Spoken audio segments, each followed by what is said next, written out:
राजधानी लखनऊ में डीजीपी मुख्यालय के बाहर दबंगों की दबंगई का मामला सामने आया है, जिसमें दबंगों ने महिला समेत युवक को पीट दिया, जिसके बाद महिला चीखती रही, लेकिन दबंगों ने महिला की एक न सुनी और पीटते रहे। आपको बता दें कि यह घटना हजरतगंज थाना क्षेत्र के अंतर्गत हुई है।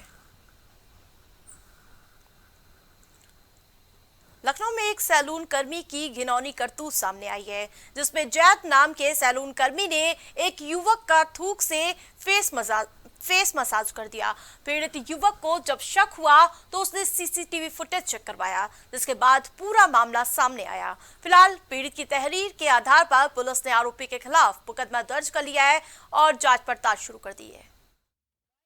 दिनांक 15 जून 2024 को आशीष कुमार निवासी ग्राम सराय जनपद उन्नाव हाल पता पृथ्वीराजपुरम कैंटीन थाना सुशांत गोल्ड सिटी द्वारा एक सूचना दी गई कि उन्हीं के कैंटीन में जब एक सैलून में वो शेविंग करा रहे थे तो वहां के कारीगर जैद द्वारा उनके चेहरे पर थूक लगा के मसाज किया गया था। इस सूचना का तत्काल संज्ञान लेते हुए थाना सुशांत गोल्ड सिटी द्वारा एक सुसंगत धाराओं में अभियोग पंजीकृत किया गया है। नामित अभियुक्त जैद को पुलिस द्वारा हिरासत में लेकर न्यायिक अभिरक्षा में भेज दिया है। अग्रिम विधिक कार्रवाई की जा रही है। मथुरा में भ्रष्टाचार का मामला सामने आया है, जहां ग्राम पंचायत उझानी में इंटरलॉकिंग कार्य को कागजों में तो दर्ज कर लिया गया और उसका भुगतान भी हो गया, लेकिन धरातल पर कोई कार्य नहीं कराए गए, जिसकी जांच के लिए उप निदेशक पंचायत ने आदेश भी दिए, लेकिन अभी तक कोई कार्रवाई नहीं की गई। हमारे ग्राम उजानी में लाटर की निधि से खरंजा लगाया था, जिन दो बिंदुओं के बीच जो खरंजा दिखाया गया था वो मौके पे पूरा नहीं है। फिर उन दोनों बिंदुओं के बीच में 2021 में प्रशासक के समय ग्राम पंचायत द्वारा जो खरंजा लगाया गया था उसमें शायद 3 लाख कुछ की राशि है, उसका गबन किया गया।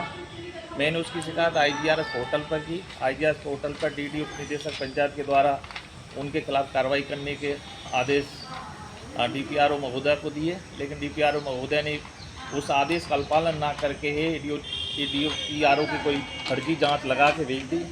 फिर मैंने उस पर IGRS पर दोबारा फॉलो किया। उसको फॉलो करने के बावजूद भी फिर DPRO मैम ने खुद जांच की और उसमें भी उन्होंने उस भ्रष्टाचार को पाया, लेकिन वो कार्रवाई करने से कतरा रही है। बार बार मैं चक्कर ऑफिस के भी पर्सनल लगा चुका हूँ, लेकिन आज तक उनके खिलाफ कोई कार्रवाई नहीं की गई है। मिर्जापुर में गंगा दशहरे पर स्नान करने गई 2 लड़कियां नदी में डूब गईं, जहां उनकी मौत हो गई। दरअसल इन दोनों लड़कियों के साथ 2 और लड़कियां भी थीं, जो पानी में डूबने पर उन दोनों लड़कियों को बचाने की कोशिश की, जिसमें वो असफल रही। फिलहाल पुलिस ने गोताखोरों की मदद से शव को बाहर निकालकर पोस्टमार्टम के लिए भेज दिया है और विधिक कार्रवाई शुरू कर दी है। 2 लड़कियां डूबी हैं, जो कि उनकी उम्र 14-15 साल है और उनकी डेड बॉडी 1 घंटे के बाद मिली है घटनास्थल से। जो 2 लड़कियां और डूब रही थी, मतलब टोटल 4 थी, तो 2 को तो बचा लिया गया। उनका गांव का एक लड़का था धीरज, उनके पिता का नाम रमेश, उन्होंने 2 लड़कियों को तो बचा लिया, लेकिन 2 को नहीं बचा पाए, जिसका नाम एक का आंचल, दूसरी का नैन्सी।